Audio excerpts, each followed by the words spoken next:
जब से date sheet release हुई है आप लोगों के दिमाग में बहुत सारे डाउट्स हैं। कल से ही बच्चों ने बहुत सारे टेक्स्ट भेजे मुझे कि सर अब क्या स्ट्रैटेजी होनी चाहिए, सर अब क्या करूं। तो मैंने बेटा क्या किया, आप लोगों के सभी के डाउट्स को किया कंपाइल, और जो टॉप 10 डाउट्स हैं जिसके जवाब हर एक बच्चा अभी ढूंढ रहा होगा, उन 10 सवालों को मैं इस सेशन में नेक्स्ट 10 मिनट में एड्रेस करने वाला हूं।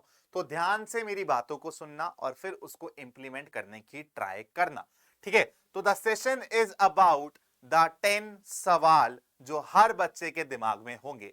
पहले सवाल पे अगर मैं आऊं तो बेटा सबसे पहला सवाल और जिसको मुझे एड्रेस करना है, एक बच्चे ने मुझसे पूछा कि सर मैं पीवाईक्यूज पहले करूं या फिर सैंपल पेपर पहले करूं। तो आपके अकॉर्डिंग इसका जवाब क्या होना चाहिए मुझे वो भी बताना। मैंने जो उसको एडवाइस किया था वो मैं आप सबको एडवाइस करना चाहूंगा। बेटा सबसे पहले आप लोगों को पीवाईक्यूज करने हैं, सबसे पहले पीवाईक्यूज करने हैं। पीवाईक्यूज लगाओ। आप लोग जनवरी में भी सैंपल पेपर करना चालू कर सकते हो। मान लो आपने 5 जनवरी तक सारे के सारे आपने पीवाईक्यूज चैप्टर वाइज कर लिए, उसके बाद आप सैंपल पेपर पे आओ। तो पहला स्टेप पीवाईक्यूज होना चाहिए हर बच्चे के लिए, अगर आप मेरी सजेशन मानोगे। और अगर आपका भी ये डाउट था, ये सवाल था, तो आई होप आपको इसका जवाब मिल गया होगा। सेकेंड डाउट जो बहुत बच्चों ने पूछा बेटा, how to revise maths effectively in the coming days. इसका मैं एक इलैबोरेटेड सेशन बनाने वाला हूं। मैं बस आपको थोड़ा सा हिंट दे देता हूं कि आप कैसे अपनी स्ट्रैटेजी प्लान कर सकते हो। तो बेटा when it comes to math, you know आपके पास 14 चैप्टर हैं क्योंकि कंस्ट्रक्शन को उड़ा दिया गया है। 14 चैप्टर हैं और एक चीज ध्यान रखना, मेरा हर बच्चा जो मेरी बात को सुन के अच्छे से समझ पा रहा है, मैं ये कह रहा हूं आप लोगों को पहले दिन से आपको तैयारी 15 फेब के हिसाब से करनी है। जो एग्जाम डेज होते हैं उसमें सिर्फ रिवीजन, क्विक रिवीजन और मॉक्स की प्रैक्टिस करनी होती है। तो आपका अगर मैथ्स, साइंस, बाकी 3 सब्जेक्ट का पेपर मैं बोल दूं कि 15 को कंडक्ट कराएगी on the same day CBSE, तो आपको उस तरीके से तैयारी करना, जो कि पॉसिबल नहीं है, हाइपोथेटिकल सिचुएशन आई नो। लेकिन 15 फरवरी तक आपकी तैयारी लड़ने के लिए एकदम मजबूत होनी चाहिए। बेटा तुम्हें क्या लगता है राजा लड़ने जाते थे तो क्या लास्ट दिन तक ऐसे तलवारबाजी करते रहते थे? बेटा सारी प्लानिंग प्लॉटिंग 15-15 20-20 दिन पहले तक खत्म हो जाती थी। उसके बाद आपको अपने आप को सिर्फ मेंटली प्रिपेयर करना रहेगा, मॉक्स लगाने रहेंगे, क्विक रिवीजन करना रहेगा। तो 14 चैप्टर, और अगर 15 फरवरी में बोलूं तो मैं मोटा मोटे तौर पे बेटा 45 डेज, ठीक है 45 डेज। तो 45 डेज मानी मतलब कितना हो गया बेटा, 6 हफ्ते। तो 6 वीक्स के हिसाब से ना अपने चैप्टर्स को डिवाइड कर लो। और चैप्टर्स को डिवाइड करते वक्त ना उनको चैप्टर्स को 2 तरीके से डिवाइड करना, एक इजी स्कोरिंग चैप्टर्स, ठीक है, और एक बेटा मॉडरेट मॉडरेट चैप्टर्स, ठीक है। तो आपको एक एक करके एक वीक में क्या करना है, आपको मिक्स उठाने हैं टॉपिक्स। जैसे आपने पहले वीक में मान लो 3 चैप्टर्स उठाए, तो उसमें से एक इजी चैप्टर उठा लेना, एक मॉडरेट चैप्टर उठा लेना, और एक आपका ऐसा चैप्टर उठा लेना जो जिसका वेटेज भी अच्छा है और जो मॉडरेट भी है। तो इस हिसाब से आप अपने उस हफ्ते का ना लोड डिसाइड कर लेना। लेकिन इस तरीके से प्लान करके आपको चलना पड़ेगा, और मान के चलना कि 15 फेब तक आपकी रिवीजन अच्छे से हो जानी चाहिए। आपने सारे इंपॉर्टेंट क्वेश्चंस देख लेने चाहिए, आपके पीवाईक्यू सब उड़ जाने चाहिए। उसके बाद हम लोग बात करेंगे मॉक्स लगाने की, कैसे और बेटर तरीके से रिवाइज कर सकते हैं उसकी। इसकी डिटेल्ड स्ट्रैटेजी मैं जल्दी लेकर आऊंगा, टेंशन मत लेना। How to avoid distraction specially social media, बहुत बच्चों ने मेरे से ये वाला सवाल पूछा। तो बेटा इसके लिए एक सिंपल सा फंडा है, राइट इट डाउन। क्या लिखना है सर? तो बेटा तुम लोगों को लगता है जहां जहां पे तुम अननेसेसरी टाइम दे रहे हो, और कितना टाइम दे रहे हो, एक्टिविटी उसके सामने कितना टाइम गया, दूसरी एक्टिविटी उसके सामने कितना टाइम किया, और फिर अपने टाइम को कैलकुलेट करना। जब तुम्हें सेल्फ रियलाइजेशन होगा तभी तुम डिस्ट्रैक्शन से बच पाओगे, मैं जितना मर्जी बोल लूं। और ये सेल्फ रियलाइजेशन कैसे होगा, जब तुम खुद लिख के एनालाइज करोगे कि सर मेरा दिन का 6-7 घंटा तो इन सब एक्टिविटीज में ही चला जाता है। उन 6-7 घंटे का अगर तुमने 50% भी, मतलब 3 घंटा भी पढ़ने में लगा दिया, तो तुम्हारी नैया पार हो जाएगी। तो क्या करना है डिस्ट्रैक्शंस को अवॉइड करने के लिए, सबसे पहले लिखो, उसको फिर सेल्फ रियलाइज करो, और वहां से कितना टाइम तुम निकाल के यूज कर सकते हो, पढ़ाई में डाल सकते हो, वो तुम्हारा काम है, वो तुम्हारी एक्टिविटी है। How to use YouTube wisely, very very important question. और इसका एडवाइस, इसका जवाब एक बच्चे ने खुद दिया था। क्या बोला था? तुम लोगों ने अभी ना दुनिया जहान की चीजें सब्सक्राइब कर रखी हैं, तुम्हें कोई अच्छे तरीके से इन्फ्लुएंस कर रहा है, तुम्हें कोई नेगेटिव तरीके से इन्फ्लुएंस कर रहा है, कोई नया गाना आ गया किसी भी रैपर का, किसी का भी, तुम उसमें फिर लूप में चलता रहता है, टाइम बर्बाद हो जाता है, रील्स शॉर्ट्स ऐसे ही चलते रहते हैं। तो क्या करो, मेरी एडवाइस मानोगे तो एक नया जीमेल अकाउंट बनाओ, ठीक है?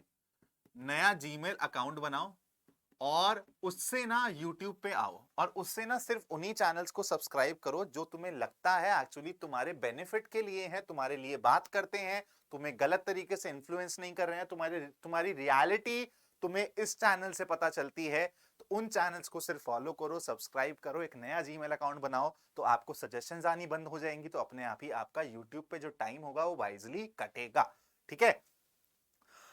Should I bye sample papers? मैं बार बार ही बोल चुका हूं, अगर आप लोगों ने अभी तक नहीं खरीदे हैं, खरीद लिए हैं तो बेटा वो वापस तो होंगे नहीं। अगर नहीं खरीदे हैं तो मार्केट में जाने की जरूरत नहीं है, आपके लिए हसल बैच काफी है। अगर आप हसल बैच में हो तो वहां पे आपको एनफ सैंपल पेपर्स करवाए जाएंगे टिल मैथ्स का एग्जाम पेपर और बाकी सारे सब्जेक्ट का एग्जाम पेपर।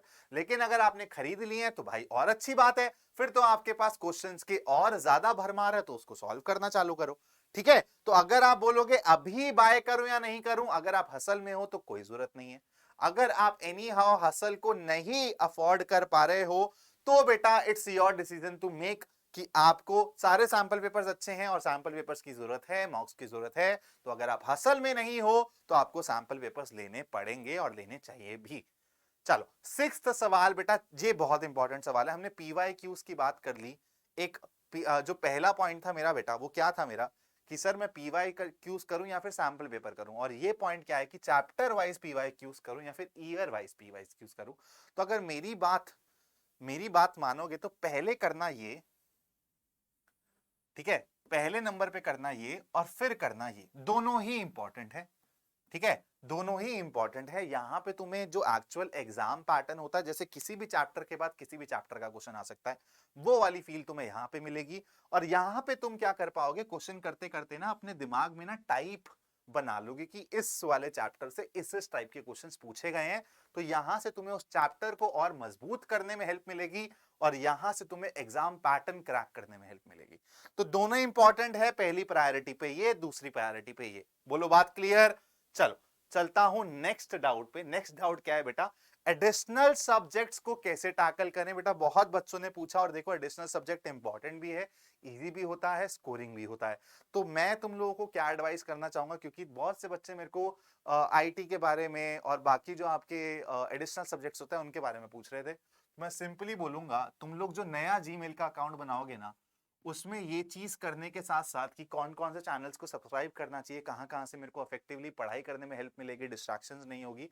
उसके अलावा सबसे पहली चीज करना, यूट्यूब पे सर्च करना है एक बारी कि उस सब्जेक्ट से रिलेटेड कंटेंट है या नहीं, किस टाइप का कंटेंट है, अच्छा कंटेंट है या नहीं। अगर यहाँ पे आप लोगों को नहीं ऐसा कोई इंसान मिलता है, ऐसा कोई चैनल मिलता है जहां से आपको हेल्प मिल रही है, तो अपने स्कूल टीचर्स के पास जाओ, ठीक है? स्कूल टीचर्स के पास जाओ, बाकी जो बच्चे हैं, बाकी जो क्लासमेट्स हैं, उनसे पूछो कि वो क्या कर रहे हैं। और सबसे इंपॉर्टेंट बेटा जो आपको एडिशनल सब्जेक्ट्स के लिए होना चाहिए, आपके जो प्रीवियस ईयर क्वेश्चंस होंगे ना, आप उसका कोई सेट वगैरह मांग लो अपने स्कूल के टीचर्स से, अगर मिल जाए तो। बेटा वही क्वेश्चंस रिपीट होने वाले हैं, तो वहां से आपकी तैयारी 80-90% की तो हो ही जाएगी। उसके बाद थोड़ा सा एफर्ट मार लो तो आपके एडिशनल सब्जेक्ट्स बहुत अच्छे से कवर हो जाएंगे, ठीक है? उसके बाद बेटा कोविड में भी एग्जाम हो जाएगा क्या? यार कल भी मेरे पास आए ऐसे डाउट कि सर डेट शीट अपडेट होगी लग रहा है, कोविड में कैसे एग्जाम हो सकता है? तो यार अब तो थोड़ा सा समझ जाओ, अब तो उन लोगों को तुम्हें बेवकूफ मत बनाने दो। अब तो थोड़ा सा अपने आप को बोलो खुद से कि भाई अब तो पढ़ ले यार, अब तो पढ़ ले, अब तो डेट शीट भी आ गई है। तुम लोग अभी भी एक चीज को एज्यूम करके अपनी पढ़ाई को डिले करने में लगे हुए, नुकसान किसका है? नुकसान तुम्हारा है।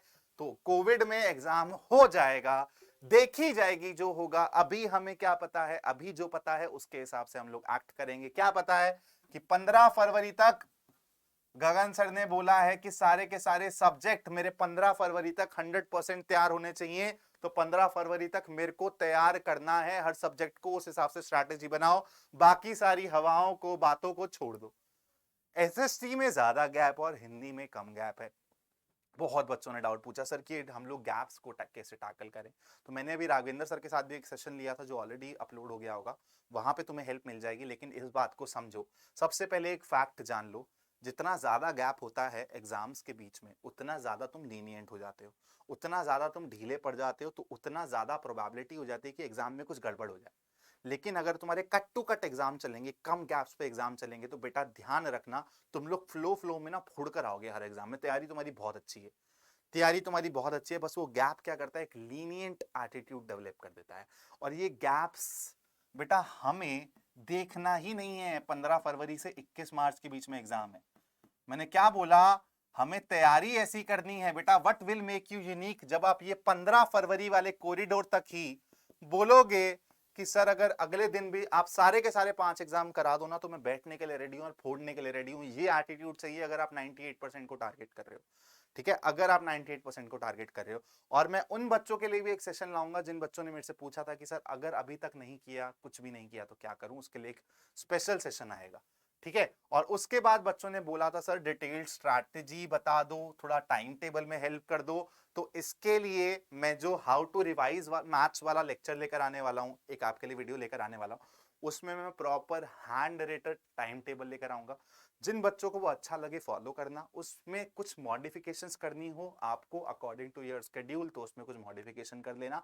लेकिन मैं आपको वो सेशन मोस्ट प्रोबेबली संडे तक दे दूंगा, तो आप उसका इंतजार जरूर करना, उससे आपको बहुत बेनिफिट मिलने वाला है। तो बच्चों ये थे आप लोगों के 10 सवाल जिस पे मैं बात करना चाहता था। आई होप ये सवालों के जवाब आप सब तक अच्छे से पहुंच जाएं और अब आप अपनी तैयारी में एकदम जोरों शोरों से लग जाओ। इसके अलावा भी कुछ सवाल हैं, कुछ डाउट्स हैं, तो आपको पता है क्या करना है, कमेंट बॉक्स में लिखो, मैं वहीं पे ही रिवर्ट करूंगा आप लोगों को। तो बस बच्चों इतना ही कहना था। कीप लर्निंग एंड जय हिंद बच्चों।